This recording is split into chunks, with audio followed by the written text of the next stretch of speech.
اوعي تكوني لسه بترمي اكياس الشيبسي. تعالوا بقى معايا النهارده هنتعلم ازاي نعمل احلى زينة رمضان من اكياس الشيبسي الفاضية. بصوا، اول حاجة كده هنفرد الأكياس كويس، وبعدين هنسمي بسم الله ونبدأ كده. هنجيب طبق مدور، اي طبق مدور بس ما يكونش كبير قوي، يبقى كده على ايه، على مقاس يعني الكيس كده نوعا ما.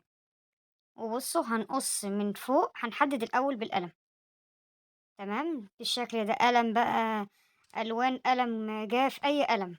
تمام كده. وبعدين هنقص من فوق، بصوا كده، وهنقص من تحت، بس مش هنقص من الجناب عشان الكيس يفضل ايه، يفضل ماسك نفسه.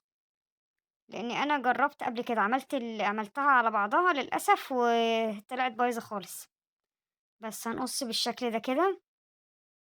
بس حاولوا تظبطوا ايديكم وانتوا بتقصوا، عشان إيه يعني الدايره تطلع مظبوطه ايه لحد ما. تمام كده. طيب بصوا، هناخد كيس كمان كده عشان اللي ما شافش يعني مركزش في الاول يركز في الجزء التاني. طبق كده مدور عادي، هنقص من فوق ونقص من تحت، ونحدد الاول بالقلم عشان ايه ما نتلخبطش، ونحاول ان احنا نظبط ايدينا على قد ما نقدر. كل سنة وانتم طيبين. طبعا الحاجة بقت غالية جدا، ولازم احنا نعمل حاجات كده بايدينا، ومش هتكلفنا كتير، يعني مش هتكلفنا حاجة يعتبر. او زي ما انتوا شايفين كده. هخلص بقى الكيس ده وهكمل باقي الاكياس، ونرجع عشان نشوف هنكمل الفيديو ازاي. متنسونيش بقى باللايك والشير والاشتراك في القناة. استنوني. دلوقتي بعد ما عملنا الاكياس كلها، هناخد الكيس الاولاني كده زي ما انتوا شايفين. بصوا هطبقه كام، هطبقه 3 مرات. ادي تطبيقة. ماشي، وحاولوا تظبطوا ايديكم على قد ما تقدروا عشان القصة في الاخر تطلع شكلها حلو. وادي التطبيقة التانية. بصوا كده، حاولوا تعملوهم على بعض. تمام. وهنطبق كمان تطبيقة، بس بالظبط كده. بصوا،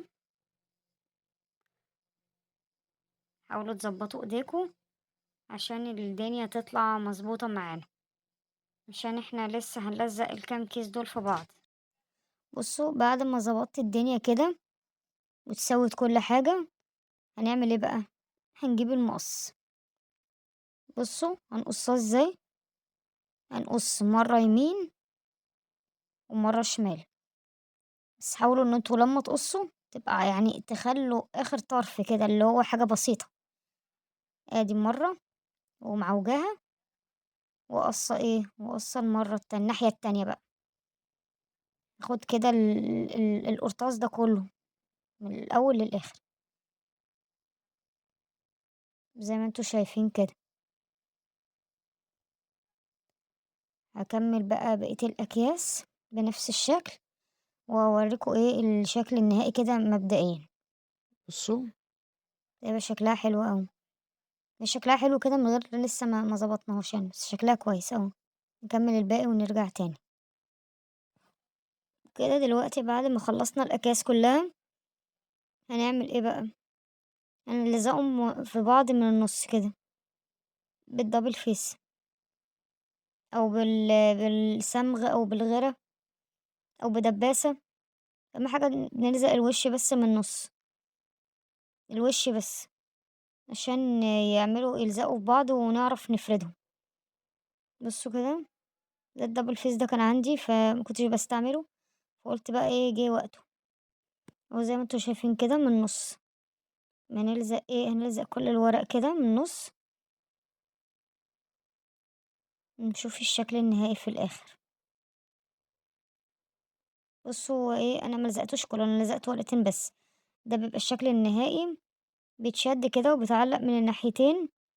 طبعا انا لسه عشان ما ظبطتش قوي فهي لسه مش باينه، بس انا بس بوريكم الفكره يعني.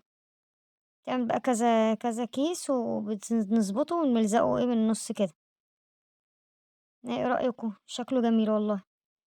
ولو عجبكم بقى ما تنسونيش باللايك والاشتراك وتفعيل زر الجرس. باي باي.